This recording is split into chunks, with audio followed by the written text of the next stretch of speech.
my name is Brian Manley. I'm the Chief of Staff for the Austin Police Department, and I've obviously got Chief Gay, Chief McElvain, Chief Dusterhoff up there as well. First, I want to start off by apologizing to each and every one of you for the delay. I will tell you that the delay was because we just made notification to the deceased family minutes ago, and that will allow us to actually give the name of the deceased and give you a more complete briefing today. So I know y'all have been here for about 30 minutes and do apologize for that, but we felt it was important to be able to give you a complete briefing today. So obviously we're here to talk about the officer-involved shooting that occurred yesterday. Anytime we have an officer-involved shooting and there's a loss of life, this is a tragic event. It's a tragic event for the police department. It's a tragic event for our community. Because no matter what the circumstances are behind that shooting, someone has lost a loved one, whether it be a parent, a child, a brother, a sister, and that's tragic. We do value the sanctity of all life here at the department, both our officers as well as the community. So yesterday's events, as with all of our officer-involved shootings, are tragedies that we look to avoid when possible. So I do want to start off by naming the deceased from yesterday. The deceased is David Joseph, a black male, 17 years of age. And as I stated, we just made notification to his family, and so that's what delayed the press conference here today. Our officer that was involved in the shooting yesterday was Officer Jeffrey Freeman, and as stated yesterday, Officer Freeman has been with the police department for 10.5 years. Officer Freeman started the police department, graduated and commissioned July 8th of 2005. He is currently on administrative duty, as is standard practice when officers are involved in critical incidents. And he is assigned to the Edward 100s. That is a day shift patrol in Northeast Austin and has been there since 2013. I want to highlight the investigative process that's going to take place now. We have concurrent investigations going on right now. We have an internal investigation with the Internal Affairs Division that will look at this incident to determine whether or not it was in compliance with APD policies. That investigation will have involvement from the Office of Police Monitor, who oversees all of our internal investigations, and all of our critical incidents end up going to the Citizens Review Panel as well. So they will all play an active role in the internal investigation of this incident yesterday. There will also be a criminal investigation to determine if this incident was in compliance with the law, and that investigation is conducted by the department's Special Investigations Unit in tandem and with the District Attorney's Office, who ultimately will present this case to a grand jury upon its completion. The Austin Police Department has very strict policies on response to resistance and use of force. These policies have been in place for many years and are the result of our work with the Department of Justice several years back. These policies have been approved by the Department of Justice, and these are the policies that we will review when we look at this incident through both the administrative investigation and the criminal investigation. At the scene yesterday, we wanted to give a briefing as soon as possible in an effort to get information out there. When we gave you a briefing yesterday, we had yet to complete the search of the crime scene. We had not yet even spoken to Officer Freeman to get an initial account of what had happened out there. And so we were unable to answer some questions yesterday that today we will answer. First and foremost, there was a lot of interest on whether or not this individual was armed, and we were not able to confirm that yesterday again because we had not yet completed our search of the crime scene. We had not interviewed Officer Freeman, and as we stated yesterday, a significant portion, the critical portion of this incident took place out of the camera frame, so we weren't able to see that as well. So we did not want to put out any information that we were not 100% certain of when we briefed you yesterday. We can tell you today that Mr. Joseph was not armed when he had his interaction with Officer Freeman yesterday, and that will be part of the ongoing investigation both internally as well as with the SIU and the District Attorney's Office. To go through the timeline briefly, we initially got a call, as we mentioned yesterday, at 305 Yeager Lane. This was a disturbance, and the information that we had was we had a subject described as a black male chasing another subject through the apartment complex. Officer Freeman was responding officer to that call, and he spent a short while at that call talking to witnesses, trying to understand what took place and to locate the suspect from that incident.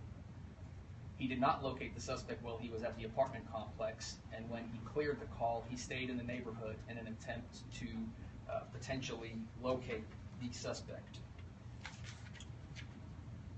The information that he had was that that suspect had been chasing another male through that apartment complex, confirmed by the witnesses that he spoke to. As he stayed in the area in an attempt to locate the suspect, that is when the incident occurred on the 12,000 block of Nature's Bend.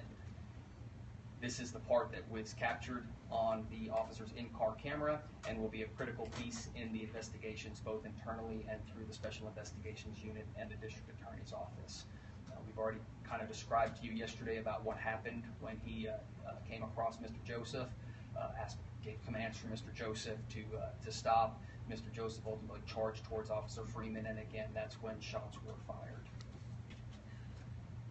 It's very important at this point for us to be able to conduct as thorough of an investigation as possible, that we speak to all witnesses who have any information regarding the events, both the officer-involved shooting yesterday, and as we reported, there were suspicious calls and activity in that same neighborhood on Sunday. We need to speak with witnesses that were at the apartment complex at 305 Yeager that may have witnessed that subject chasing an individual through the apartment complex, or anybody that witnessed the interaction that took place again on 12,000 Nature's Bend. I want to reiterate at this point again that anytime a life is lost, we do view this as a tragic event at the department. We strive to avoid these, and again, our hearts go out to Mr. Joseph's family for their loss. At this point, I'm going to open it up for questions. However, realize that this is a very complex investigation, and we are only 30 hours into it at this point, very preliminary, so there's not a lot more information that we're going to be able to release at this point. However, if you have a few questions, you may ask. Chief, have you reviewed the video? I was able to watch the video on the scene yesterday. Is there anything about that video that strikes you in regards to red flag or anything else? Again, the video is going to be part of the ongoing investigation. The video depicts, as I said, it depicts his interaction when he first came across Mr. Joseph, and then Mr. Joseph charging towards Officer Freeman. Officer Freeman continually giving commands to Mr. Joseph, to which he did not comply. Was this a fast? Was there an attempt for a taser to be used at any point? I'm sorry? Was there any attempt to use a taser? That will be part of the questioning when Officer Freeman comes in to be interviewed. They will go over with him what options he may or may not have attempted to employ. Obviously, we're aware from the video and from the outcomes of the incident that deadly force was deployed, but his thought process and what his other options were will be part of the investigation. Chief, give us the timeline in regards to interaction to the charging. Did this happen fast, or was it a drawn-out interaction? With what is captured on the in-car camera, when Officer Freeman gives his initial commands to Mr. Joseph, and the time in which Mr. Joseph charges towards Officer Freeman was a matter of seconds. I couldn't tell you exactly how many, but it was not a very long duration. Chief, how many shots were fired? That's be part of the ongoing investigation. So you said yesterday shots, at least 2. Again, the total number of shots will be part of the ongoing investigation. So the police department has not asked Officer Freeman at all if he could have used a taser in this incident? So Officer Freeman has given an initial statement that he gave at the scene, and he will be brought in this week for a formal interview with the investigators that are assigned to this case. Can you tell us what was in that initial statement about a taser? When we do the initial statement, it's just to get the facts that occurred at the highest level, so we understand where we need to look for potential evidence and what may be part of the scene that we have to process, so we don't get into the questioning of what decisions he made and why he made them. That's beyond the scope of that initial interaction. Is that a verbal or a written statement? That's a verbal statement that we take at the scene. When do you Any expect him to indication come in? that drugs were involved, or y'all looking into that? That's part of the toxicology report that the medical examiner's office does as routine, and the reports will take between 30 and 45 days normally to get a toxicology result back. And what do y'all know about the teen? I mean, was he a local high school student? Was he still in high school? Did he play sports? I don't have any information on his personal life yet. As I said, we've just now been able to finally get a positive identification and a notification to the family about their loss. Has there been Does he have any a criminal interactions with? background? Is there a criminal background? Today's not the part to talk about whether or not this young man had a criminal background. That's not what we're here to do Is today. he from Austin? I don't know if he's from Austin or not. I believe that we're making notification to family members that live in Austin, and whether that is actually where he resided or not, I do not yet know. Do you know where the When will autopsy's being office- done at? When will I'm sorry? The autopsy, where is it being done? The Travis County Medical Examiner's Office is handling the autopsy. Any indication to why he wasn't wearing clothes? Anything at this point?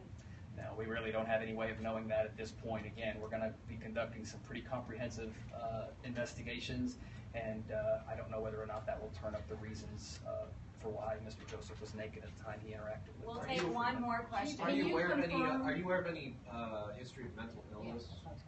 Again, today's not to talk about the past with this young man. That will all come up as part of the investigation that we're going to conduct, but we're not here today to talk about any other interactions we may have had with him. When do you Thank expect you. Officer Freeman to be interviewed? Officer Freeman will be interviewed this week. Any past interactions with the team? Does Again, he I'm have not, history? again, we're not going to talk about whether or not we've had any interaction. Today is not to dispel any negative comments about Mr. Joseph. We're just here to talk about the interaction that took place yesterday and provide some information to you today that we were unable to provide yesterday because we were not 100% certain. Chief, I know you got to go, but was he completely naked, or was he partially clothed, and did you find his clothing elsewhere on scene? The reports that we have at this point is that he was completely naked when he interacted with Officer Freeman on the 12,000 block of Nature's Bend. Did you find his clothing anywhere? That's part of the ongoing investigation. Are you Thank saying you. this is y'all. the same Are we kind gonna of say injuries we're talking about? When you say this is the same kind of injuries we're talking about?